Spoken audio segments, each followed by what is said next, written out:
A Microsoft anunciou o fechamento de 4 estúdios que ela havia adquirido com a compra da ZeniMax Bethesda.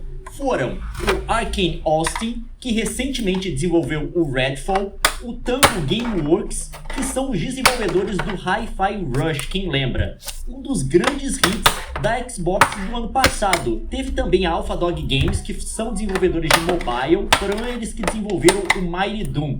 E teve também o Roundhouse Games, que é um estúdio de apoio da Bethesda ZeniMax, que é basicamente trazido para um projeto quando você precisa de um estúdio adicional para completar algum aspecto do jogo. O Roundhouse Games não vai ser totalmente debandado. Os desenvolvedores dele vão ser incorporados ao ZeniMax Online Studios, que é o estúdio que faz o Elder Scrolls Online, que é o MMO da ZeniMax baseado na série Elder Scrolls, que é a mesma do Skyrim. A Microsoft completou a aquisição da ZeniMax Media em março de 2021 e todos os estúdios da empresa passaram a integrar o Xbox Studios, que é o da Microsoft. Eles incluem não só a Bethesda Games Studios, que são os desenvolvedores do Elder Scrolls, do Fallout e recentemente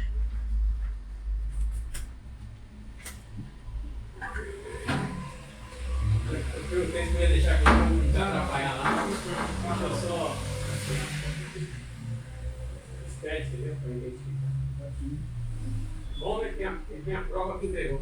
Rogério, não sei, bicho. Muito obrigado, tá? Não, do lado aqui. Obrigado.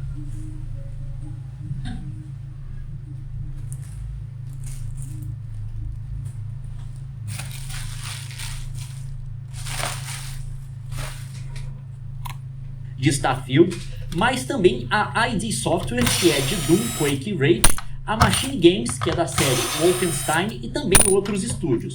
O fechamento desses estúdios vem em um período em que está tendo várias ondas de demissões nas indústrias de game e de tech em geral. Então essa é a atual polêmica do mundo dos games. A Microsoft comprou uma empresa para fechar basicamente 4 estúdios dela. Fechar 3 pelo menos, um vai deixar de existir, mas até onde a gente sabe os desenvolvedores não vão ser demitidos, vão ser incorporados em outro lugar. Mas a gente está com esse problema agora de demissão no mundo dos games e a gente vai falar por que os gamers estão particularmente revoltados com essa onda de demissão, esse anúncio de demissão da Microsoft. Em primeiro lugar, a gente tem que lembrar que em janeiro de 2024, a Microsoft já tinha demitido 1.900 empregados de estúdios ligados à Activision Blizzard King, que foi a empresa que ela comprou mais recentemente depois da ZeniMax, aquela transação toda de 70 bi. Parênteses, um monte de amigo nosso foi nessa. Mas também essa demissão afetou empregados da ZeniMax e outros empregados da Xbox, que já estavam em estúdios que não foram adquiridos pela aquisição de outras empresas, mas foram organicamente criados pela Microsoft. Isso representou um corte de 8% da força de trabalho da seção de games, da parte de games da Microsoft. O ex-presidente da Blizzard, que é o Mike Ybarra, saiu nessa também. E também teve um jogo da Blizzard que foi cancelado. A Blizzard estava desenvolvendo um jogo que aparentemente era uma IP nova de sobrevivência. E eles meio que cortaram isso também nessas mudanças que a Microsoft fez em janeiro. Mas a gente tem que lembrar que outras empresas também tiveram problemas com demissão. A PlayStation, a Sony, demitiu 900 empregados e fechou o London Studios em fevereiro de 2024. Esses eram desenvolvedores de jogos como Erika, que é um negócio meio experimental, com filme interativo e coisa do tipo, e também da série SingStar, que é aquela de cantar. Tá? E eles faziam jogos também para o PlayStation VR. Aquela série basicamente desapareceu do PlayStation, um dos principais pontos de venda, inclusive para o público casual do PlayStation 2.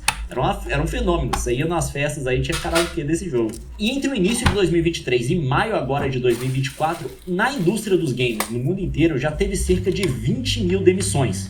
Isso inclui não só a Microsoft e a Sony, mas também empresas como a EA, a Ubisoft, a Unity, que faz a engine, a Unity que a galera usa, Niantic, Epic Games, Band, que agora é parte da PlayStation, entre outras. A Microsoft tinha adquirido a ZeniMax, essa empresa cujos estúdios, parte dos estúdios ela fechou agora, por 7,5 bilhões em cash, lá em 2022, né? Com um custo total de transação de aquisição da empresa de 8,5 bi, muito dinheiro. E ela também, mais tarde, em 2023, adquiriu a Activision Blizzard King por 68,7 bilhões, mas com custo total da aquisição, que entra vários custos transacionais, de 75,4 bilhões. E aí que tá. Por que a Microsoft adquiriu essas empresas para depois fechar isso tudo? Claro que a gente sabia que a Arkane Austin, que foi a empresa que foi fechada agora, meio que estava ameaçada, porque o último lançamento dela, que foi o Redfall, foi um fracasso total. Foi um jogo que saiu completamente quebrado, teve cobertura completa da mídia, todo mundo viu que o jogo saiu totalmente quebrado, eles começaram a consertar o jogo depois do lançamento. Mas muita gente ficou um pouco revoltada com esse anúncio, porque a Arkane Austin é a empresa que fez o Dishonored e também o Prey, que são jogos muito bons. E parece que o Redfall foi um fracasso porque antes da aquisição da ZeniMax pela Xbox, a ZeniMax tinha determinado que esse estúdio, o Arkane Austin, fizesse um jogo multiplayer online, que era uma coisa para a qual eles não tinham conhecimento. Eles não tinham know-how disso. Eles faziam jogos em primeira pessoa, de estilo em primeira pessoa, foco em narrativa. Uma coisa meio no estilo de Half-Life, que é aquele jogo que é o tiro em primeira pessoa, mas tem uma história grande desenvolvendo em volta. E aí, eles demandaram que eles fizessem esse jogo multiplayer, que seria um live service, basicamente porque cash money, né? Dá dinheiro. A empresa queria ter um live service. A Microsoft adquiriu a ZeniMax e até onde a gente sabe não mexeu no projeto. Deixou ele continuar do jeito que estava e avançar daquele jeito. O problema é que os desenvolvedores da Arkane Austin, quando se viram forçados a fazer um jogo que eles não queriam e também por uma coisa para qual eles não tinham know-how, saíram do jogo. Até o lançamento do jogo, 70% da equipe foi substituída.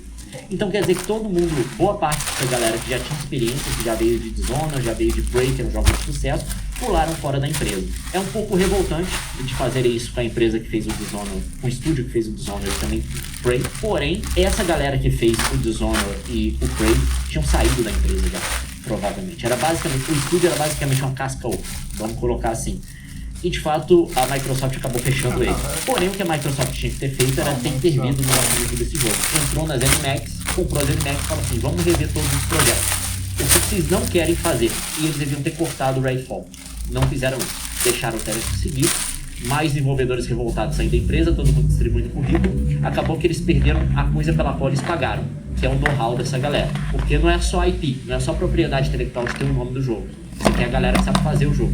Essa galera tinha pulado fora. Parte compreensível por conta disso, porque a galera não estava mais lá, mas parte também culpa da Microsoft. Não só isso, e eles deixaram o Redfall ser lançado totalmente quebrado, tá? O que levantou, na época e levanta até hoje, questionamento sobre a capacidade da Microsoft de gerenciar projetos. Porque aparentemente é uma empresa que até hoje não sabe como lançar software. Porque os jogos não saem, quando saem, são quebrados.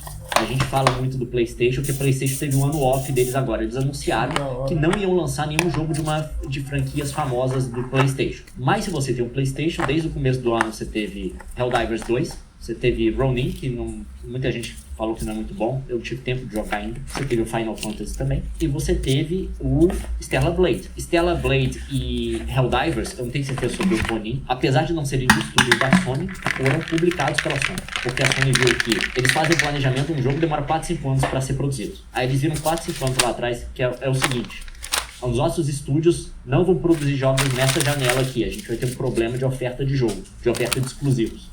Aí o que você faz? Você contacta estúdios terceiros, fala assim: a gente vai te ajudar no seu projeto, a gente ou vai bancar seu projeto, ou vai dar parte da grana, ou vai ajudar com algum know-how, ou com marketing, que é muito normal também, porque o custo de marketing é muito alto. A gente vai fazer isso e você lança exclusivo na nossa plataforma que a gente vai publicar para você, vai te dar um deal bom aqui e tal. E você vai e faz o gerenciamento de software, você preenche aquele espaço. Aparentemente a Microsoft tem muito problema de fazer isso.